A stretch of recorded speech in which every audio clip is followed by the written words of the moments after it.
Hello అండి. పూర్ణం బూరెలు క్రిస్పీగా రావాలంటే ఎలా వండాలో అయితే వీడియో చేశానండి. Welcome back to my channel Godavari అమ్మాయి హైదరాబాద్లో సత్య. మీకు కనుక నా వీడియోస్ నచ్చినట్లయితే లైక్ చేయండి, షేర్ చేయండి అండ్ సబ్స్క్రైబ్ చేసుకోండి ఫ్రెండ్స్. ముందుగా అయితే పచ్చిశనగపప్పు అయితే తీసుకోవాలండి. ఒక కుక్కర్ అయితే తీసుకొని ఒక గ్లాసు పచ్చిశనగపప్పు అండి. అంటే నేను ఉంటుందని కొంచెం పూర్ణం ఉంటుందిలే అని చెప్పి కొంచెం ఎక్కువైతే తీసుకున్నానండి. 1.5 గ్లాస్ అయితే తీసుకున్నాను. నార్మల్గా అయితే మనకి మినపప్పు ఒక గ్లాస్ అయితే పచ్చిశనగపప్పు కూడా ఒక గ్లాసే సరిపోతుందండి. ఆ క్వాంటిటీలో అయితే మనం తీసుకోవాలండి. 1.5 అంటే నేను కొంచెం భక్ష్యాలు చేసుకోవడానికి ఉంటుందని చెప్పి నేను ఎక్స్ట్రా అయితే తీసుకున్నాను. తర్వాత దాన్ని అయితే వాష్ చేసుకొని పక్కన ఒక 2-3 అవర్స్ అయితే ఇది నానబెట్టుకున్నానండి. అదే మినపప్పునైతే ఒక 6 అవర్స్ పాటు అయితే నానబెట్టుకోవాలి. పొట్టుపప్పు కాబట్టి గుళ్ళు అయితే ఒక 4 అవర్స్ నానబెట్టుకుంటే సరిపోతుంది. మినపగుళ్ళు అయితే వీటిని అయితే బాగా వాష్ చేసుకొని నానబెట్టుకోవాలండి. ఎందుకంటే మనం బయట నుంచి తెచ్చుకున్నవి అయితే పౌడర్స్ అవి కలుపుతూ ఉంటారు కదా, అందుకని బాగా అయితే కడుక్కోవాలి. ఇదిగోండి 2-3 గంటలు నానిన తర్వాత అయితే పప్పుని మళ్ళీ ఒకసారి ఆ నీళ్ళన్నీ తీసేసి వేరే నీళ్ళు వేసుకోవాలి. కడుక్కొని ఒకసారి మనం వేరే నీళ్ళు వేసుకొని కుక్కర్లో అయితే వేసుకోవాలండి. వేసుకొని ఒక 2-3 విజిల్స్ వస్తే సరిపోతుంది. దీంట్లో పప్పే కాబట్టి 2 విజిల్స్ అయినా సరిపోను. నేనైతే 3 విజిల్స్ అయితే వేపిస్తానండి. మనకి మళ్ళీ ఉడకకపోతే మళ్ళీ విజిల్ అంతా అయిన తర్వాత మళ్ళీ ఉడకబెట్టుకోవాలి కదా, ప్రాబ్లం లేకుండా అయితే 2-3 విజిల్స్ కంపల్సరీ వేయించుకుంటే మనకు డౌట్ లేకుండా అయితే పచ్చిశనగపప్పు అంతా అయితే ఉడికిపోతుందండి. ఇలా కుక్కర్ విజిల్ పెట్టుకున్న తర్వాత ఉడికిన తర్వాత కొంచెంసేపు చల్లారే వరకు వదిలేయాలి, ప్రెషర్ అంతా పోయే వరకు. తర్వాత తీసి చూసిన తర్వాత మొత్తం అంతా అయితే బాగా అయితే ఉడికిపోయిందండి పప్పు. చూసుకున్న తర్వాత మనకి ఏమైనా ఆకుకూరలు కడుక్కునేవి అవి కన్నాలు జల్లెడ లాంటివి ఉంటాయి కదా, దాంట్లోకి అయితే దీన్ని వాటర్ ఉంటుంది కదా, వాటర్ ఏం లేకుండా మనం అయితే దీన్ని స్ట్రెయిన్ చేసేసుకోవాలండి. ఇలా వాటర్ అంతా వాడిపోయిన తర్వాత అయితే మనం వాటర్ అంతా కిందకు వచ్చేస్తుంది కదండి. వచ్చిన తర్వాత ఈ శనగపప్పుని అయితే మాత్రమే తీసుకొని మళ్ళీ కుక్కర్లో అయితే వేసుకోవాలండి. ఇది మనకి బాగా ఉడికితేనే మనకు బాగుంటుందండి. కొంతమంది మిక్సీలో అది వేస్తారు, అట్లా కూడా వేయకుండా మనకు బాగా ఉడికిందంటే ఇక్కడే మ్యాష్ అయిపోతుంది. తర్వాత బెల్లం అయితే కోరుకోవాలండి. మనం ఎంతైతే పచ్చిశనగపప్పు తీసుకున్నామో అంత క్వాంటిటీ వేసుకొని ఇంకొంచెం ఎక్కువ వేసుకుంటే స్వీట్నెస్ అనేది బాగుంటుంది. అట్లా అయితే వేసుకోవాలండి. తక్కువ తినే వాళ్ళు అయితే ఎగ్జాక్ట్గా సేమ్ క్వాంటిటీ వేసుకుంటే సరిపోతుంది. లేదంటే మనకు కావాలి అనుకుంటే కొంచెం ఎక్కువ వేసుకోవచ్చు. మన ఈ ఇష్టాన్ని బట్టి ఎలా కావాలితే అలా అడ్జస్ట్ చేసుకోవచ్చండి. తర్వాత ఈ పప్పులో కుక్కర్లోనే ఈ బెల్లాన్ని అయితే యాడ్ చేసేసుకున్నానండి. చేసేసుకొని స్టవ్ ఆన్ చేసుకొని స్టవ్ మీద పెట్టుకొని ఈ బెల్లం అంతా కరిగేంత వరకు కొంచెం మనం కలుపుకుంటూ ఉండాలి. కలుపుకున్న తర్వాత కొంచెం పాకం వచ్చేటప్పుడు అయితే ఇలా పప్పు గుత్తి అయితే తీసుకొని బాగా అయితే మ్యాష్ చేసేసుకోవాలండి. మనకు పప్పు ఉడికిపోతే తొందరగానే మ్యాష్ అయిపోతుంది. సో పప్పు ఉడకడంలోనే ఉంటుందండి మనకు అంతానా. ఇలా అడుగు పట్టకుండా మనం పప్పు గుత్తి తీసుకొని కలుపుకుంటూ బాగా మ్యాష్ చేసేసుకుంటే సరిపోతుందండి. అడుగు మాత్రం పట్టకూడదు, అడుగు పడితే వాసన వస్తుంది మళ్ళీ.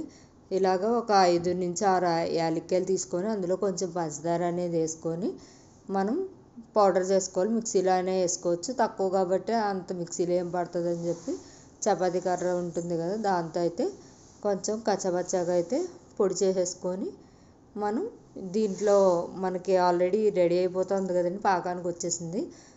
మెత్తగా అయిపోయిన తర్వాత మనం ఈ ఇలాచీ పౌడర్ అనేది అందులో యాడ్ చేసేసుకొని మళ్ళీ పప్పు గుత్తితో ఒకసారి మొత్తం అంతా కలిసేటట్టుగా అయితే కలిపేసుకోవాలండి. కలిపేసుకున్న తర్వాత ఇదంతా అయితే మనకి వాటరిష్గా ఉండకూడదు, దగ్గర పడిపోవాలి. దగ్గర పడిపోయిన తర్వాత స్టవ్ ఆఫ్ చేసేసుకోవాలి. ఆఫ్ చేసుకున్న తర్వాత మనం మినపప్పునైతే నేను పొట్టుపప్పు తీసుకున్నాను కాబట్టి దాన్ని బాగా అయితే కడుక్కున్నానండి. కడుక్కొని మిక్సీలో అయితే వేసుకున్నాను. మిక్సీలో కాకుండా గ్రైండర్ అయితే మంచిదండి. గ్రైండర్లో అయితే బాగా ఉరుము అవుతుంది, ఇందులో తక్కువ ఉరుము అవుతుంది. తర్వాత మనం మినపప్పు ఎంత క్వాంటిటీ తీసుకున్నామో అంత క్వాంటిటీతో డబ్బలు అయితే మనం వరిపిండి తీసుకోవాలండి. కొంచెం సూజీ రవ్వ వేసుకోవాలి, అదే ఉప్మా రవ్వ తెల్ల రవ్వ ఉంటుంది కదా, అదైతే యాడ్ చేసుకుంటే మనకి చాలా క్రిస్పీగా వస్తాయండి బూరెలు అయితేని. మిక్సీలోదైతే గుళ్ళు అయితే ఒక గ్లాస్కి 2 గ్లాసులు పిండి అనేది పడుతుంది. అదే కొంచెం పొట్టుపప్పు అయితే కొంచెం తక్కువ వేసుకుంటేనే బాగుంటుందండి. తర్వాత మనకి టేస్ట్కి సరిపడా కొంచెం సాల్ట్ అండ్ కొంచెం షుగర్ కూడా వేసుకోవాలి. తోపుకి సరిపడినంత షుగర్ అయితే వేసుకోవాలండి. అంటే ఆల్రెడీ మనకు అది బెల్లందే కానీ ఇది మరీ చప్పగా లేకుండా షుగర్ అయితే యాడ్ చేసుకోవాలి. యాడ్ చేసుకున్న తర్వాత ఇలా గ్లాసులు వేసుకొని చూసుకుంటే మనకైతే తెలుస్తుందండి ఆ పిండి వరిపిండి అనేది సరిపోయిందా లేదా అనేసి. ఆ నీళ్ళలో అడుగునికి కానీ వెళ్ళిపోతే కొంచెం ఎక్కువైనట్టే, పైకి తేలుతూ ఉంటే కరెక్ట్గా సరిపోయినట్టు అనమాట. ఈ తర్వాత పూర్ణాలు అయితే చేసుకోవాలండి. నేను మొత్తం చేసిన వీడియో అంతా అయితే షూట్ అవ్వలేదు, మధ్యలో కట్ అయిపోయింది. నేను మొత్తం అంతా షూట్ అయిందని అనుకున్నాను. అలా మొత్తం పూర్ణాలన్నీ రెడీ చేసేసుకున్న తర్వాత మనం ఒక నాన్ స్టిక్ ప్యాన్ తీసుకొని అందులో ఆయిల్ అయితే వేసుకొని బాగా అయితే హీట్ చేసుకోవాలండి. బాగా హీట్ అయిన తర్వాత మాత్రమే బూరెని వేసుకోవాలి, లేకపోతే ఆయిల్ పీల్చేసుకుంటాయి. ఇలా మనం ఏంటంటే దాన్ని వదలడంలోనే ఉంటుందండి ఇదంతా టెక్నిక్ అంతానా. ఈ పూర్ణం బూరెలకు వచ్చేసి లేదంటే చీదేసి లోపలిది పూర్ణం అంతా ఆయిల్లోకి వచ్చేసి నల్లగా అయిపోతూ ఉంటాయి బూరెలు. మనం అది తీయడం రాకపోయినా కానీ అందులో వేసిన తర్వాత ఎక్కడైనా గ్యాప్స్ ఉండిపోతే కవర్ చేసేసుకుంటూ వేసుకోవాలండి. నేను ఆల్రెడీ ఇంతకుముందు ఒకసారి ఈ పూర్ణం బూరెలు వీడియో అయితే ఇంకా క్లారిటీగా అయితే నేను అప్లోడ్ చేశానండి. కాకపోతే అది అప్లోడ్ చేసే టైంలో నా ఫోన్లో స్టోరేజ్ లేకపోవడం వల్ల అయితే అది సరిగా అప్లోడ్ అవ్వలేదు. వాయిస్ అది ఏం క్లారిటీ లేదండి.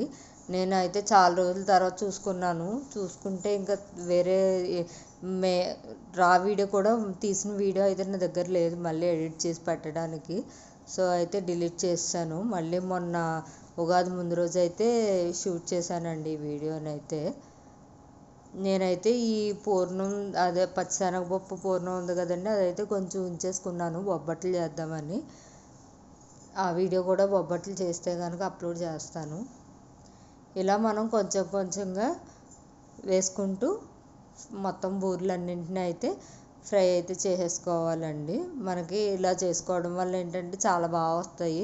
క్వాంటిటీ ఏదైనా కానీ నేనైతే మ్యాక్సిమం ఏదైనా క్వాంటిటీలోనే చేస్తానండి. ఎందుకంటే నాకు ఉజ్జాయింపుగా చేశానంటే ఎక్కువ తక్కువలు అవుతాయని చెప్పి ప్రతిదీ క్వాంటిటీ అయితే ఫాలో అవుతాను. అయితే ఇప్పుడు మిక్సీలో మనం పొట్టుపప్పు కదా తీసుకున్నది, సో 2 గ్లాసులు అయితే కొంచెం ఎక్కువ అనిపించింది నాకు. కానీ కంపల్సరీగా సూజీ రవ్వ వేసుకోవడం వల్ల అయితే మనకు బూరెలు అయితే చాలా క్రిస్పీగా అయితే వస్తాయండి, చాలా బాగుంటాయి. ఇలా ఒకసారి అయితే ట్రై చేయండి. ఇలా చేయడం వల్ల ఏంటంటే మనకి బూరె అనేది చేదకుండా వస్తుంది. చాలా అయితే టేస్ట్ అయితే చాలా బాగుంటాయండి. నేనైతే ఎప్పుడు ఇట్లానే వండుతాను. మనకు మరీ బూరె గట్టిగా కాకుండా మరీ ఆయిల్ పీల్చుకోకుండా మధ్యలో అయితే వస్తుందండి ఇలా చేసుకోవడం వల్ల. ఇలా అయితే మొత్తం బూరెలన్నీ అయితే వేసేసుకొని మొత్తం పూర్ణాలు ఎన్ని చేసుకున్నామో అన్నీ వేసేసుకొని మనం అయితే ఇంకా తోపు ఉండిపోయినప్పుడు ఏంటంటే మనం అందులో ఇంకొంచెం పంచదార వేసుకొని, అంటే ఏం స్టఫింగ్ ఉండదు కాబట్టి దానికి ఇంకొంచెం పంచదార అయితే యాడ్ చేసుకొని పొంగు బూరెలా అయితే వేసేసుకోవాలండి. యాక్చువల్లీ ఏంటంటే ఈ వీడియో తీసేటప్పుడు నా ఫోన్ అయితే సమ్మర్ కదండి, మనం స్టవ్ దగ్గర పెట్టి తీయడం వల్ల తొందరగా అయితే ఫోన్ అయితే హీట్ ఎక్కిపోతుంది. హీట్ ఎక్కిపోయి మొత్తం అంతా అయితే ఆఫ్ అయిపోయిందండి మధ్యలో. అందుకే ముక్కలు చాలా వరకు ఎగిరిపోయినాయి. కొన్ని క్వాంటిటీ అవి చూపించే దగ్గర, పూర్ణాలు చేసే దగ్గర తిని. సో కొంతసేపు తీసేసి పక్కన ఆఫ్ చేసేసిన తర్వాత ఇంకా వీలున్న చోటల్లో చిన్న క్లిప్పింగ్స్ అయితే తీసానండి. ఫైనల్గా అయితే పూర్ణం బూరెలు పొంగు బూరెలు 2 అయితే వేసేసాను. ఇగో నిన్నైతే వేసానండి. మీరు కూడా ఒకసారి ఇలా అయితే ట్రై చేయండి. మీరు ఎప్పుడైనా వండారా పూర్ణం బూరెలు? వండితే కనుక కామెంట్ సెక్షన్లో కామెంట్ అయితే చేయండి. నా వీడియో నచ్చితే ఒక లైక్ వేసుకోండి friends. Thank you for watching my video. Thank you. Bye bye. ఇంకో వీడియోతో మళ్ళీ మీ ముందుకు వస్తాను. Thank you.